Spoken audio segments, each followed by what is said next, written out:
All the research in this podcast has been conducted by me and my team at Rosthern Research. If you would like to know more about what we do and how we can help you, visit us at www.rosthernresearch.com. Hello and welcome back to Unearth the Past, the podcast where we delve into the family history of interesting people, uncovering captivating tales that have been hidden in the past. On today's episode, we are joined by a very special guest, folks. She is behind some of Britain's best dramas, including the insanely popular Happy Valley, the brilliant After the Flood, also Brassic, Scott and Bailey, Traces, Ridley, clocking off. I could go on forever. I am absolutely thrilled to be joined by BAFTA-winning producer, the fabulous Juliet Charlesworth. Juliet, welcome to the podcast. Juliet Charlesworth. Hello. Thank you so much for coming on my podcast. It's brilliant. I can't wait. I'm Really, very are you excited? Hugely. So you have taken an ancestry DNA test. I came tonight to your work and made you spit into a tube, which was lovely. Yeah, in a car park in Bolton. Literally in a car park, folks, in Bolton. And we'll talk about that at the end, if that's all right. We'll go through the results and unpick your traits. We'll find out if you're a morning person, if you're a night person, if you get hangry. Oh, I do. Oh, do you get hangry? Yeah, I do. You a hangry person? Yes, I do. David, does she get hangry? Yes. Yeah. So we'll go through all that at the end. But I thought first, should we go into your family tree? Yes, please. Let's do that. Thank you. So you know a lot about your mum's side, don't you? Bits. A bit. More about that. More, okay. Yeah. So shall we start with your dad's side? Yes, please. So I thought we would go down your dad's dad line. Yes. Yes. We'll go down the Reeves Charlesworth line. Yeah. Yeah. So Reeves Charlesworth was born in 1898. And the first record I have for him is from 1939, and that's just before the war. And he is living with Hilda Crowther, which would be your grandma, and the children, and they're living at Rycroft. I don't know if you've heard of Rycroft. In Sheffield, that's the Worlow Park Road. Worlow Park Road, yes. I didn't know a lot about Worlow Park Road. Oh. Yes. We drove past it recently to go to a funeral, actually, and because my Aunt Jill, who obviously you know about, they lived on Worlow Park Road, and I said to Dave, let's just drive down Worlow Park Road for old time's sake. Yeah. It's posh, isn't it? Posh. So when I did a bit of research, it's in the top 10 most expensive roads in Sheffield. Let me tell you that. Yeah. They had an orchard in their garden. Yeah. Well, I was going to say, so it is one of the most expensive roads in Sheffield. Yeah. The house they lived at in 2002 was valued at well over £1 million. Wow. It's in 2002. And when they sold the house, and I'm thinking that your ancestors sold it, your granddad, maybe in like the 1950s-ish. They definitely moved to a flat, a modest flat that they could operate within. I remember that, and that would have been late 50s. Yeah. Well, they sold that house, believe it or not, to a socialite, a very wealthy socialite, who she was called Ing Sugden. And she was basically part of the Sugden family made cutlery out of steel. Yes, Sheffield steel. Yeah, Sheffield Huge. steel. And did you know that after your ancestors left, Frank Sinatra visited that house for tea? I'm not surprised. No. That's amazing. Frank Sinatra visited that house for tea. So did royalty and showbiz. They did not? Yes. After we left? Well, after Grandpa and Grandma. Yeah. It was the house in Sheffield. I love that. Yeah. Oh, that's posh. But, I don't want to put a damper on it, but it wasn't always that way for your family, right? So that's interesting. Yeah. I like this. Well, I thought you would. Yeah. So I thought that's maybe what we could pick up on today. So I thought if we go back down the Charlesworth side and we'll sort of see where that social progression has happened, because it was only a few generations before that your family were living in like a 2 up, 2 down terrace. Oh, I thought you were going to say they're in the workhouse. Destitute in the workhouse. You were would want the workhouse. So I thought, should we follow the path then and see how they ended up in this huge house in Sheffield? So following on from 1939, I did find your granddad and your grandmother in the newspaper, and this relates to their wedding that occurred in 1925. And there's a big write-up, by the way, in the newspaper. It was in the Sheffield Daily Telegraph. Would you like to see what your granddad and grandmother looked like on their wedding day? Yes. Oh my God. Well, he definitely looks like my dad. But that's lovely. Yeah. That's so 1920s. 100 years ago. 100 years ago. But because they were a quite prominent family in Sheffield, which we'll get onto in a minute, there was a huge write-up and it went into intricate detail about what the bride was wearing, what the bridesmaids were wearing, the groom, where everybody was from.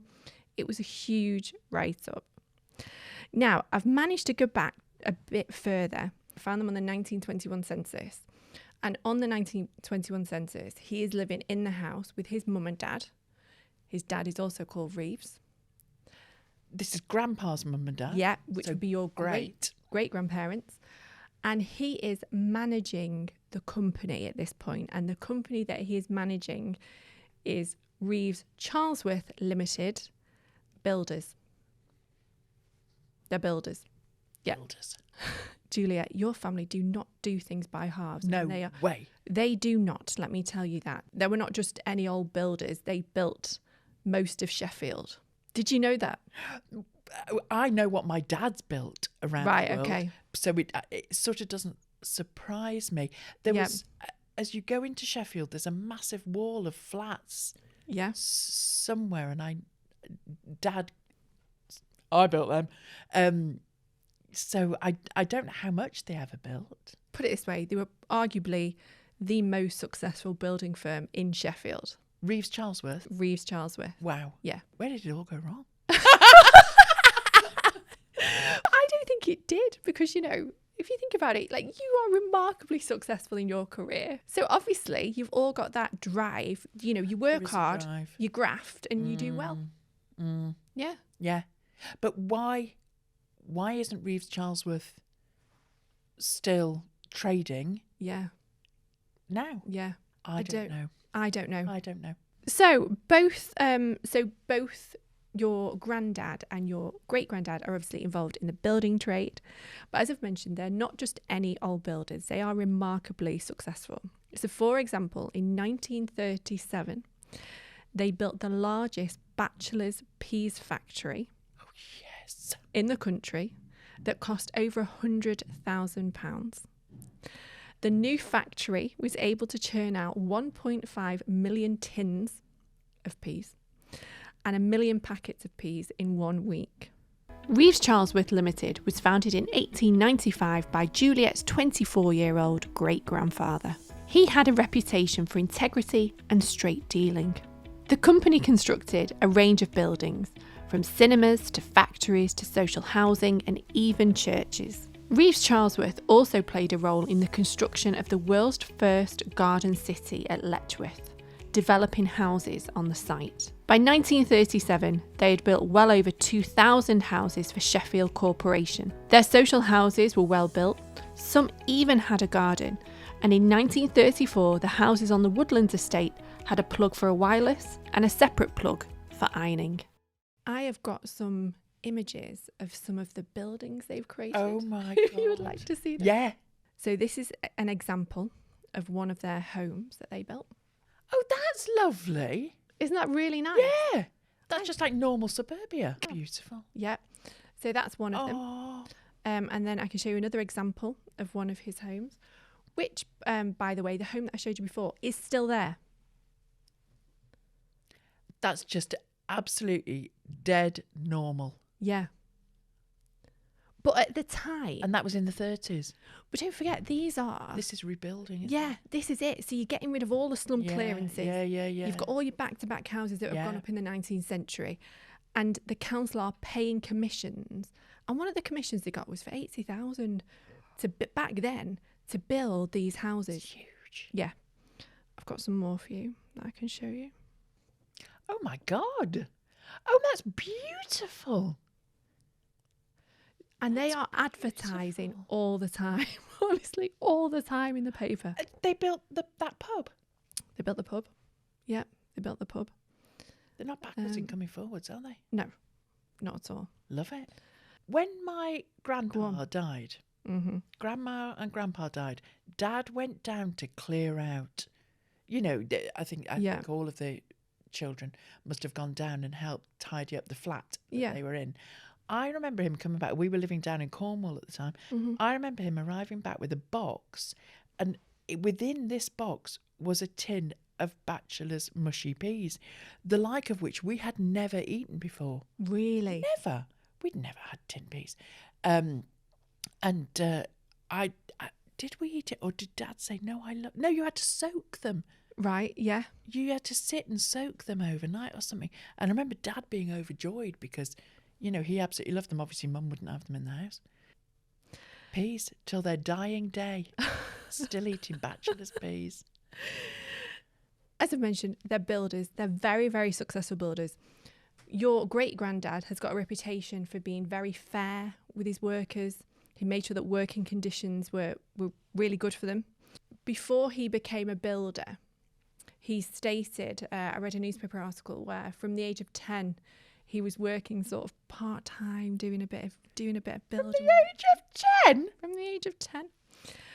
And then he sort of qualified as a joiner. And when he was a joiner, he qualified as a cabinet maker. And when him and his fellow co-workers kind of got together, they fought together for better working conditions for cabinet makers within this country. So he was a very sort of fair employer, no nonsense. And I think that's how he got that sort of reputation within Sheffield, as if you want anything building, you go to Reeves Charlesworth. Because he's fair and good. Because he's fair and good. And so he would have been able to employ more builders as well. Exactly. So therefore the company could expand. Exactly.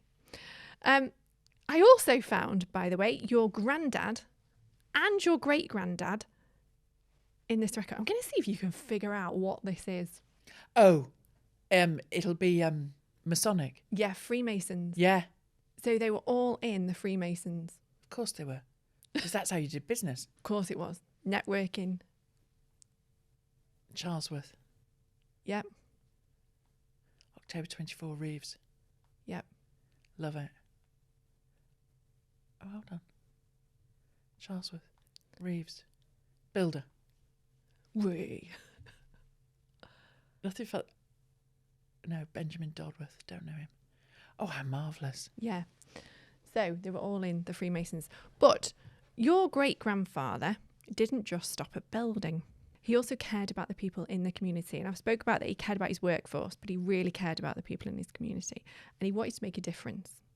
So in 1918, he entered into Sheffield City Council. He was co-opted into the Walkley Ward seat. The first election took place in 1921. He was defeated. He was also defeated again in 1922, but he didn't give up. Come on. He didn't give up. And in 1922, he was defeated by arguably a very strong Labour candidate. However, in the election of June of 1923, he finally won the seat, and he remained as a Liberal independent candidate until 1928. I knew you were going to say Liberal. Right, good. He very firmly did not want to be associated with the two main political parties. Yeah.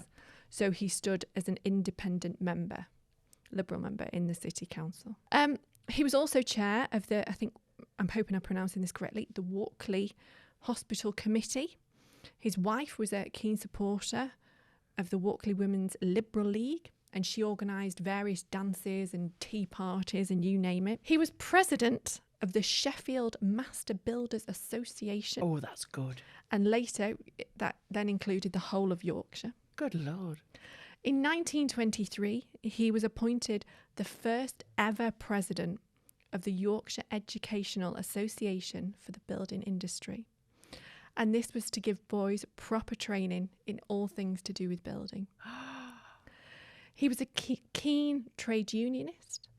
And as I've mentioned, that when he was a joiner and a cabinet maker, he and his fellow craftsmen fought for better conditions. And I've got some pictures of him. Do you want to see him? Yeah. I've got loads of pictures of him. Yeah.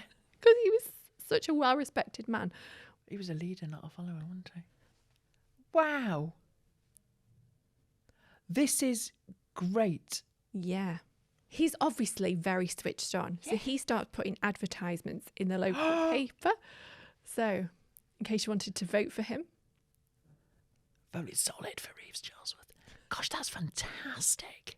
That's fantastic. He would have been on YouTube. Yeah. Good God, he'd be all over the place. He'd be all over the show. So at one point, he does retire from politics. He dies in 1933. But the year after Dad was born. Only 4 years before he passes away, he's actually considering going for the Rotherham seat. Come on. Yeah. So Reeves Charlesworth. Conscientious. Reeves Charlesworth is the man. He really is. He is the man. Can we keep going back? Reeves Charlesworth, then, your great-granddad, he was the son of Robert Charlesworth, your great-great-grandfather, and Jane Needham.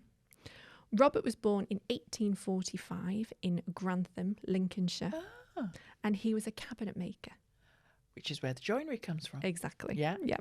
On Christmas Day in 1868, he marries Jane in Pittsmore, which I think is in Yorkshire. And the couple have 6 children. Now, obviously, one of those is Reeves that we've spoke about. Yes. But they had another son named after his dad, called Robert. And Robert was born in 1879. And both you and Robert are involved in the arts. Ah. Did you wonder where that might have my come Uncle from? Mike was in drama and English literature.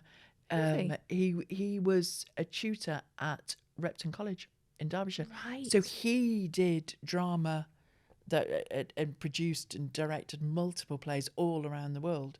But I didn't know where he'd got it. I don't think I got it from him. No. Interested in the arts.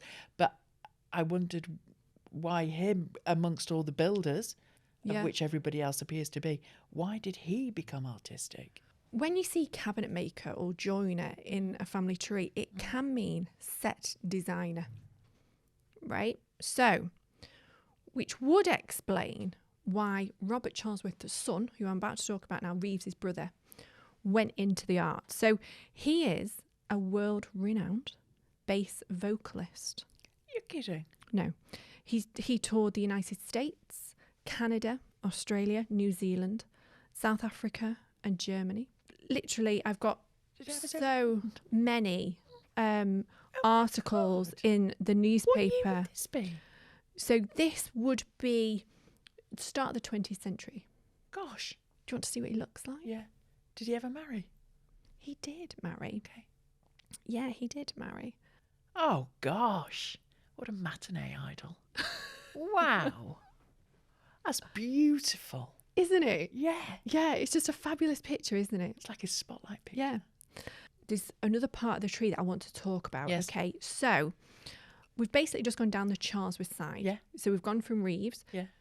Your granddad, then went to your great-granddad, Yeah. Reeves, and then we went back a step further, then we went to Robert. Yeah. And we can actually, if we go back a step further than that, you get, which would be what, your great-great-great-granddad, John, who was a painter. So they're all kind of involved in the sort of the building trade. But I want to go back to your grandmother, which is Hilda Mary Crowther. Her dad was called Harry Crowther. Yeah. And her mum was called Elizabeth Jane Froggatt. Yes. Does that mean anything to you? No. No? Okay, well, I managed to find your great-grandmother's birth certificate, if you'd like to see it. Yeah. I don't know if you can attempt to read this out, Juliet. If you can't, because the writing's appalling, With bad eyes. I'll cut this out. Yeah. Oh, my God. You see? On the 22nd of November, 1873, I can't quite tell, 3 Durney Street? I can't quite tell where. Elizabeth Jane, a girl, born to Richard William Froggatt and Elizabeth Froggatt, formerly Bunting.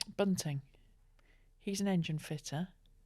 Now, I've got another record to show you if you want after that. Yeah. Okay, so the first record that I find her on after her birth is the 1881 census. Now, this is makes slightly better reading. But if you have a look right at the bottom of the census, you will see that she is living with her mum, who's called Elizabeth Froggatt, because she's now married. The head of the household is Nana, which is Elizabeth Bunting, and they're living in Carbrook Hall Hotel. So I just wondered if you can just right at the bottom. Have you found her? Yeah, Elizabeth Bunting. So that would be grandma. Elizabeth Froggatt. That would be mother.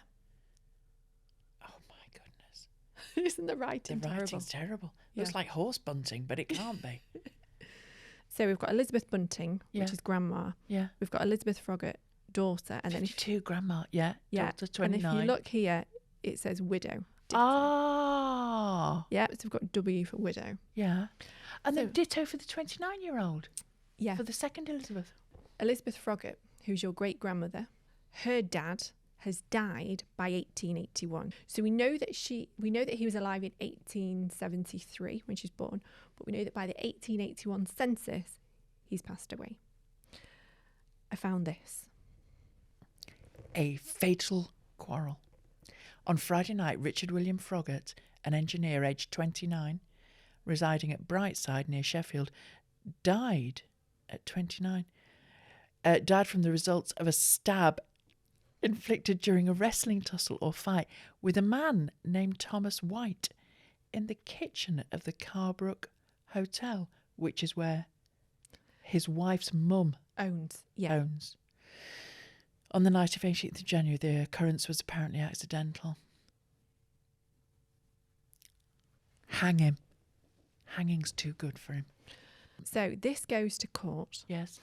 And then we've got a really good description of what happened on the evening.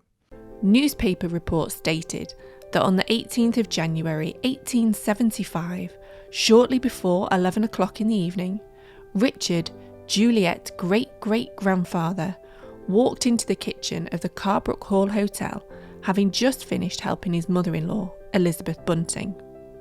Thomas White, who was a friend of Richard, was sitting near the fire with a knife in his hand cutting some tobacco. He had been drinking, but Richard was sober and was described in the paper as a quiet and inoffensive man. White challenged Richard to a play fight. The pair started wrestling, and almost immediately Richard pulled away and stated that he was bleeding. He had been stabbed in the leg with the knife, and there was blood running down the side of his trousers. White tried to stop the bleeding and cried bitterly when he realised that he had stabbed his friend. He was prosecuted for the stabbing, and the case was heard at the Crown Court in Leeds, where the judge stated it was clear that the wound was the result of an accident, and White was acquitted. I've got a picture of his grave if you'd like to see it. Oh. Richard William Froggatt, who died at Carbrook Hall, January the 22nd, 1875, aged 29. We cannot, Lord, thy purpose see, but all is well that's done by thee. So apparently his wife's on here as well, but no, she's not on here. There's a story there. Yeah. As a token, she took off with Thomas. No. That's the drama in you. You'll be going home tonight with David writing a new pit line. So you may be wondering then, what happened to your great grandma's mum? Did she remarry? What happened to her? Yes. This is Elizabeth, So 29 this is years Elizabeth. old. Yep. August 3rd at the parish church, John Punsbon Gen of Tinsley to Elizabeth, widow of Richard William Froggatt of Carbrook Hall. She gets married. Doesn't say what year. So she gets 1881. Yeah, so she gets married in 1881, which is just after the census is taken. But your great grandmother never seems to live with her. She stays with her nana basically At the Carbrook Hotel. Yeah, I've got a picture of the hotel. Do you want to see? Oh, yeah. I'm fascinated to see this hotel. Yeah. So I can tell you a bit I more imagine about... it a bit like a boarding house in Bridlington. Yeah. Yeah, I suppose it is actually. But I can tell you a bit more about it if you'd like. Yeah. So the hall dates back, Carbrook Hall dates back to the 12th century. The hall was rebuilt in 1462 and it was actually used for a roundhead meeting during the siege of Sheffield Castle. Good God. During the English Civil War. The owner at the time was a gentleman called John Bright, who was a close ally of Thomas Cromwell, and John Bright was a leading parliamentarian. Your ancestors, so your 3 times great-grandparents, William and Elizabeth Bunting, take over the hall in the 1860s. So before that, I found William on the census and he has got his own flour mill. So I don't know how you go from Flour to hotels to being a publican, which is what he's done. It is the most haunted hotel. It's not a hotel anymore. It's now a Starbucks. It's not. It is. Place in Sheffield.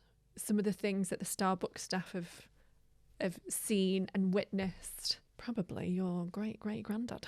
Probably is having a tussle with a knife in having the a back tussle. kitchen. Gosh. So, but I have a picture. So this is what it would have looked like when your ancestors had it. Oh, this is Carbrook. It does just look like a boozer, doesn't it? It does.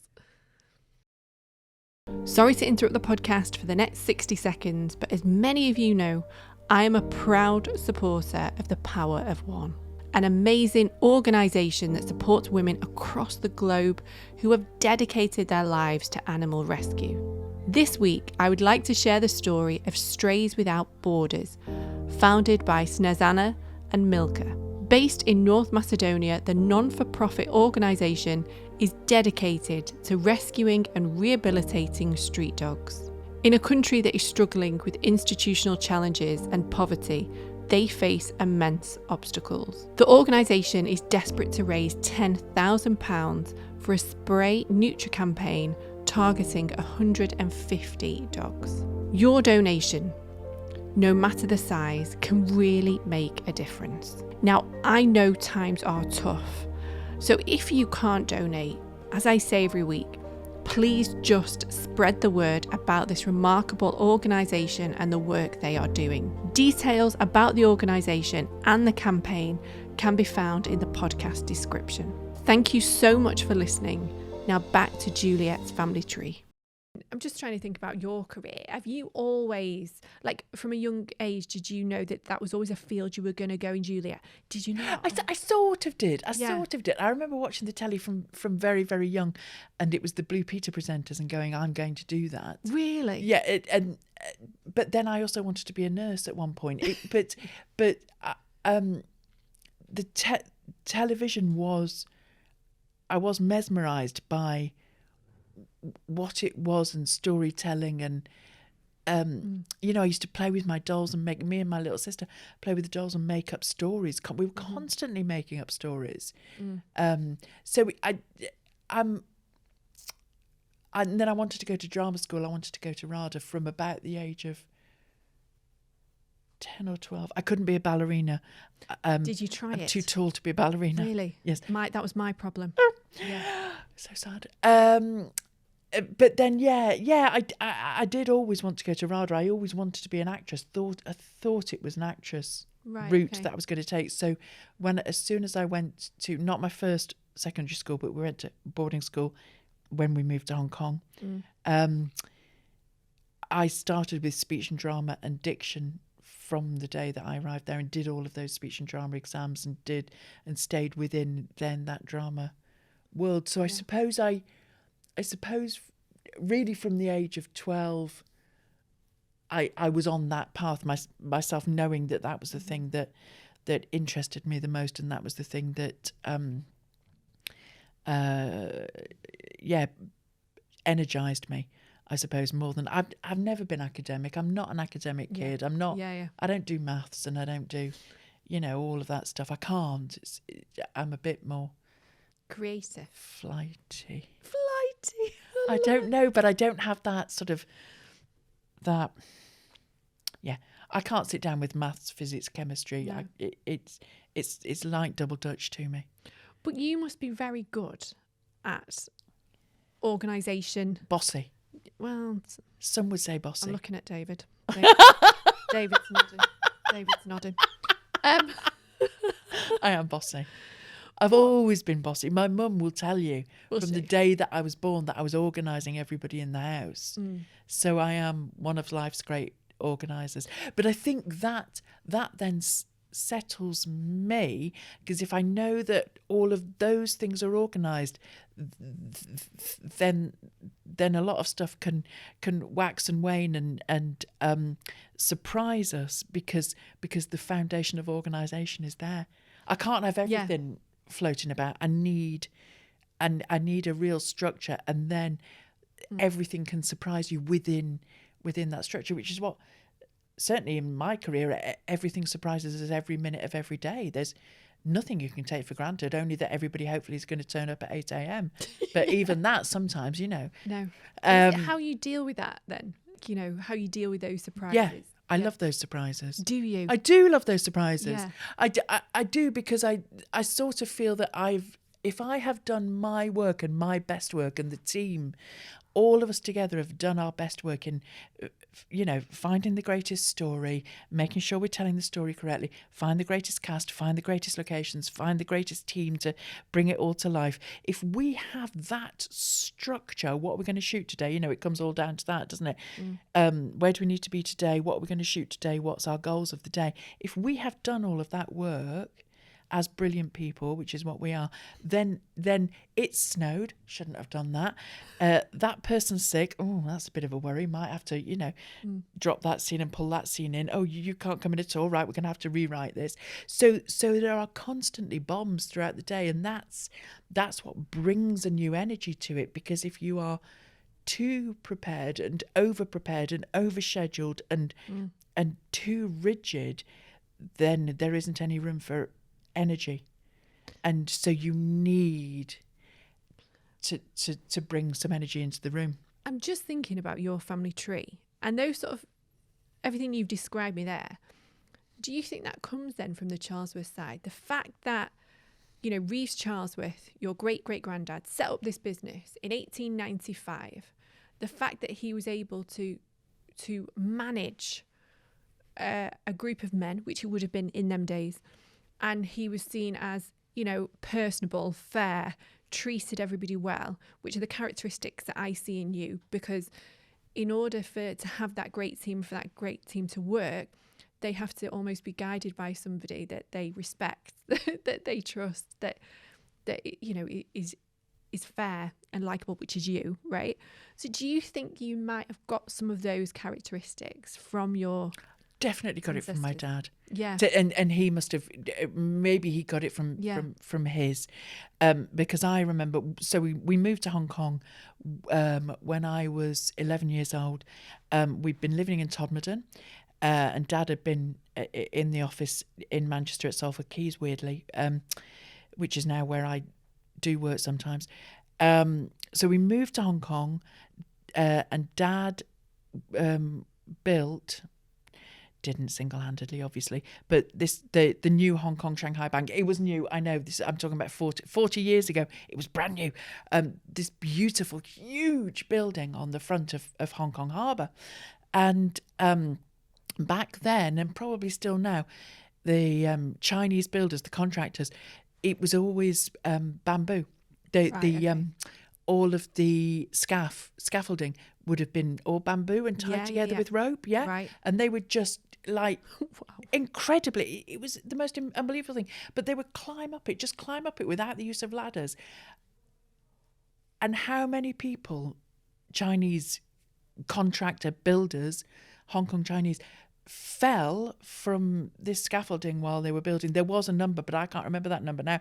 But I do remember Dad coming home sometimes going, this has happened and that's happened. And he was pushing back then in Hong Kong, which is something you sort of didn't do, to actually have the proper steel scaffs with the proper ladders to get up and down instead of, literally used to jump. You'd see them thinking, my God. But it was all over Hong Kong. All of the Hong Kong buildings were put up this way.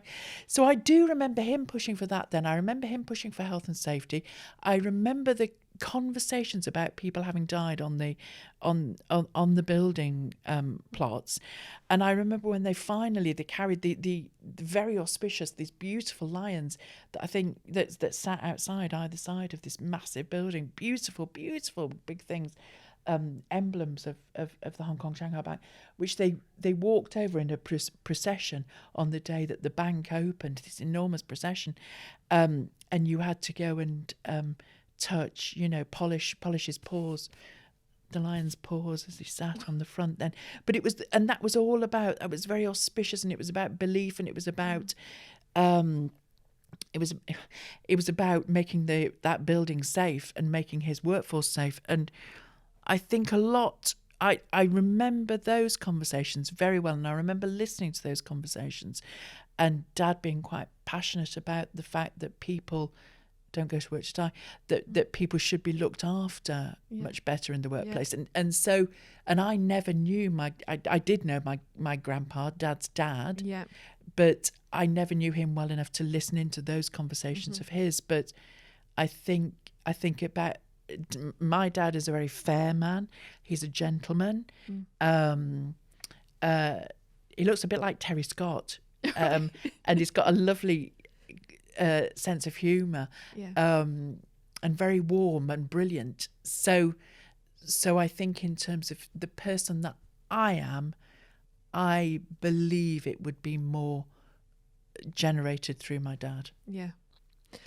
I'm just trying to think so we're going to move on to your mum's side of the tree, but I'm just going to make sure that there was nothing else in this side that I've not Only shown one murder. Oh no, I was a bit disappointed. I know. Juliet, there's got to be a few killers. Can we talk about your mum's side of the tree? Now, can we just say, I know very little about this side. The reason I know very little about this side is because Juliet has done quite a bit of work. Not me. Okay. Others within the family. Yeah, yes. Yeah. So if you are just tuning in, your grandparents are Eric Shaw, and Josephine Wainwright, Mary Wainwright. And Eric Shaw's parents are James Kershaw and Hannah Louise Fernley. And Josephine's parents are Joseph Appleyard Wainwright and Lillian Hinchcliffe. Yeah, Hinchcliffe. Can I just say, I love the Appleyard. I love that middle name. And like when you think about where names come from, don't you? You think like Johnson, son of John.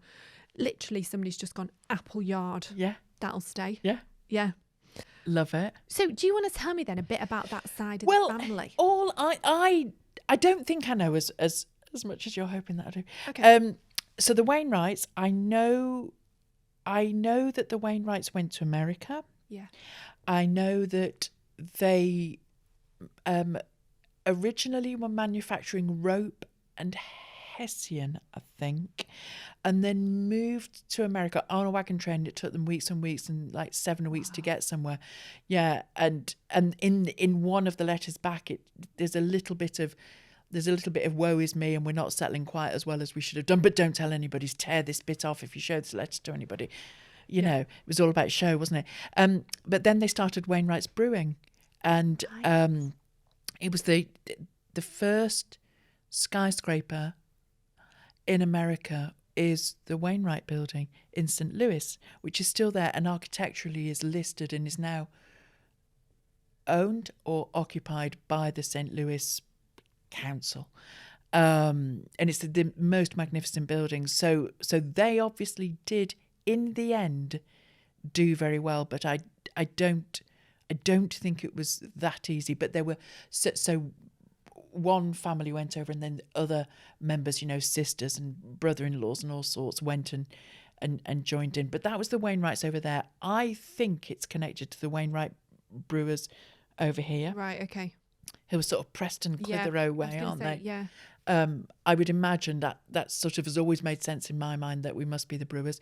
We're also connected on the Hinchcliffe Wainwright side to Wordsworth's. Yes, that's correct. Yeah, and the Lakes Walker. Yeah. And yes, the literary Elizabeth. Yeah. So there's Alfred Wainwright. Alfred. Yeah. Yeah. Who's the Walker. And I noticed, I think it was his mum, and Javeri is here now, who was born, I think, in Penistone. Was that right? His mum was born in, which is the area where you're... We all stayed there. Yeah. Yeah. I was christened there. Yeah. Yeah, Granny was always she always lived in Penistone. My granny never moved from Millhouse Green. Yeah, I think they always stayed there. My mum told me that they were sort of estate management people. They were people of the land. Yes. Okay. They looked after other people's estates. They looked after land registry, land selling. Because we used to drive around in my mum's Land Rover when I was little, and she had a Land Rover for so long so she could see over hedges. And we could have a look and say, oh, how lovely is that? Oh, how lovely. Oh, look at that field. Look at that moor. Look at that horse. But she's very much that person of land and horses and moorland. But so I know that there's art on that side. I think the Wainwrights were artists. I think the Wordsworths were writers. The Hinchcliffes I've got no idea about. But it does seem quite colourful. And then I've got a Robert the Bruce story. That's written down in my bag of things. Have you? So just to let you know, Juliet has brought the best bag of things you've ever met in your life. Honestly, I don't know if you're probably not going to pick this up. Beautiful people and beautiful pictures. Absolutely beautiful pictures.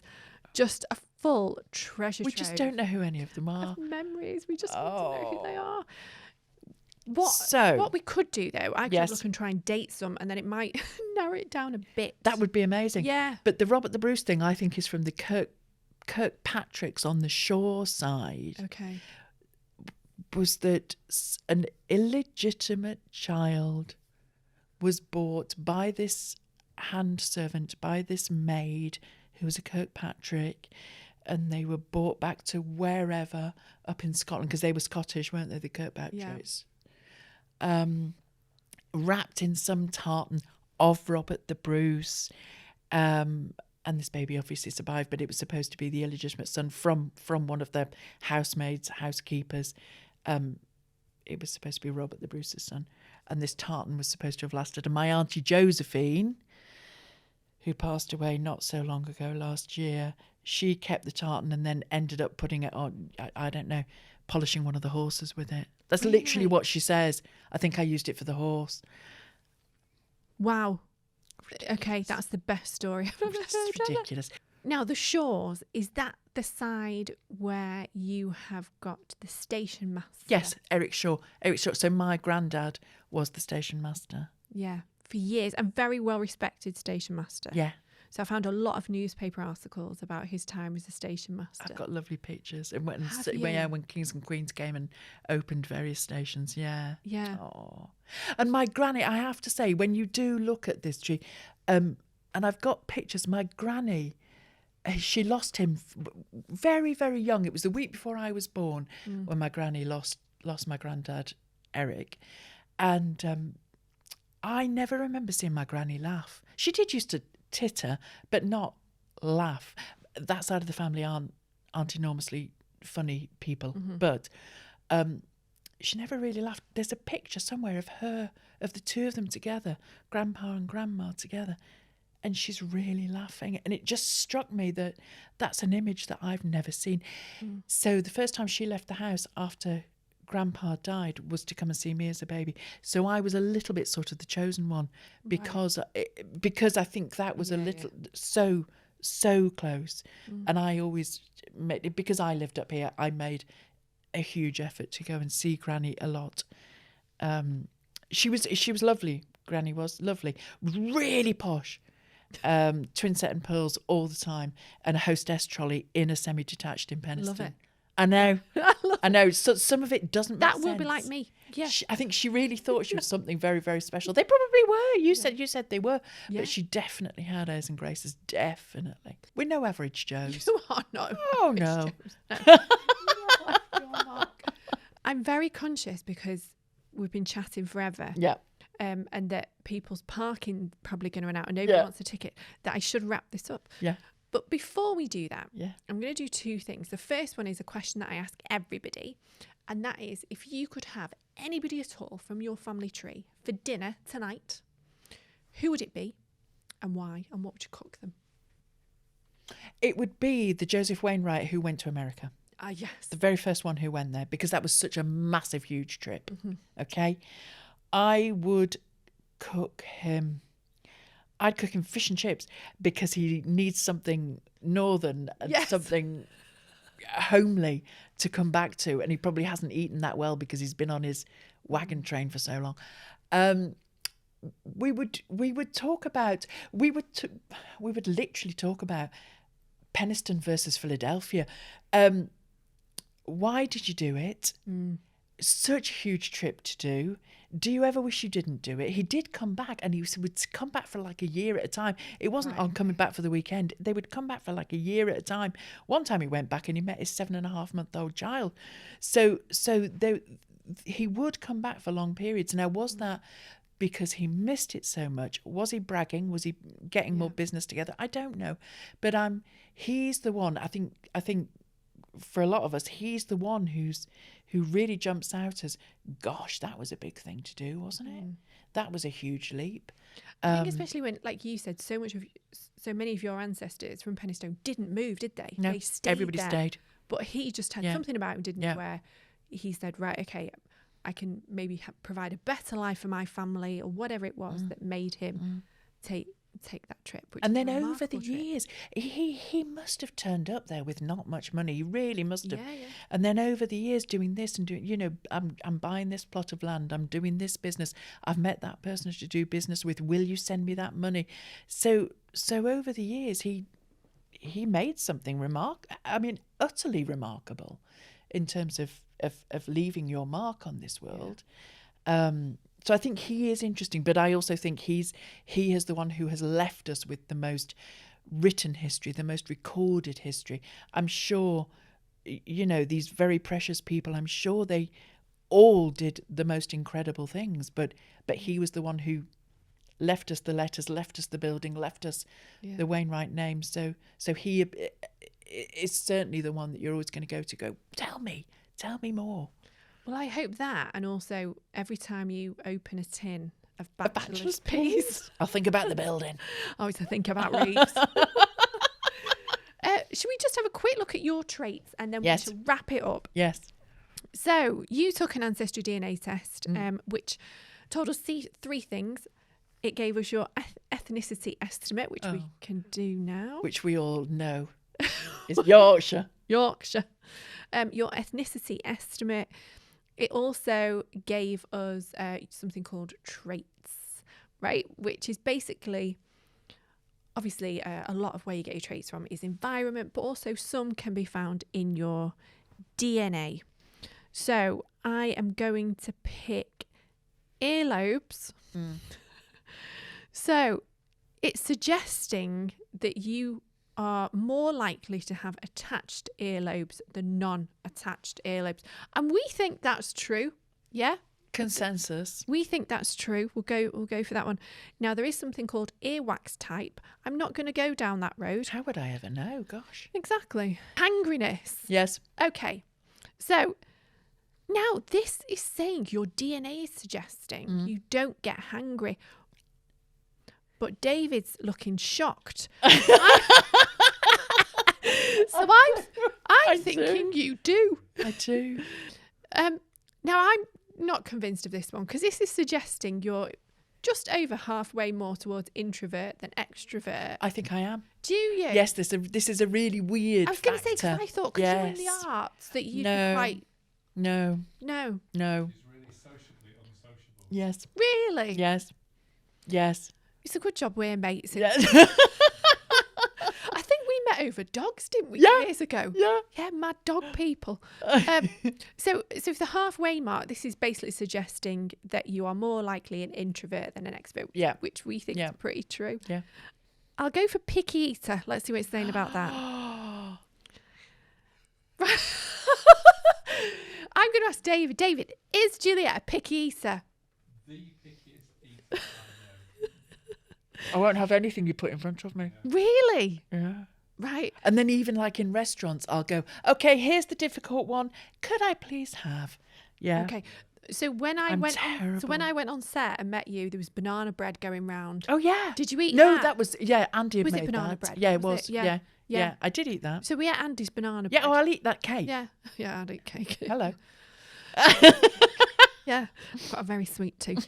Now, weirdly, your DNA is suggesting if we've got the Did my 50%, DNA suggest I was a picky eater? Sorry. your DNA suggesting you're not really a picky eater. So, Oh, my God. so that is kind of, if you can see the scale. Oh, I'm the pickiest eater. Yeah. I'm really So that's picky. environment. Yeah. Your DNA suggests that you're a morning person I am. rather than a night Yep. person. Yep. Yep. Yep. Never go out after dark. No, I'm just trying to find this. Here we go. Right, last one. Your DNA suggests that you don't like dancing. I don't. Well, I there you don't. go. I don't. I don't. Yeah. I don't. Juliet Charlesworth. Yes. Thank you so Thank much you for coming so on my much. podcast. I've thoroughly enjoyed researching your family tree. I have never met, I suppose, such a family when I've been doing this research that has left such a mark on a place. I mean, in terms of things like better education, fighting for people, and that's just remarkable. And I know you have left your mark, so you're just from a family of mark makers. Oh, and thank you so much. I've been so excited about all of this. you? I really have. I really have. And I am so fascinated in where I come from and who I am and why I am. Not that it's going to change anything that I do, but I'm just fascinated by those who came. We both like history. Dave and I, we walk around looking at history quite a lot, and we're very interested in where we've come from and why we're here. But all of that is fascinating. I love it.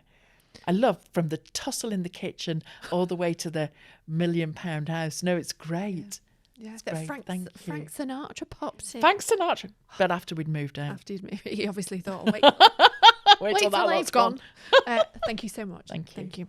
So that is it for this week's podcast. I really hope you enjoyed my chat with Juliet Charlesworth. A huge thank you to my two production assistants, Javaria Salim and Lucy Stott. I also must say a huge thank you to Sam from The Power of One for supporting this podcast. Don't forget, if you would like any research doing, you can check out my research company, Rossthorne Research, at www.rossthorneresearch.com. And as always, a huge thank you to you, to every single one of you that has downloaded this podcast. I can't believe we got to number 5 in the charts last week. That's huge, especially in our category, hobbies, because there aren't that many different types of hobbies.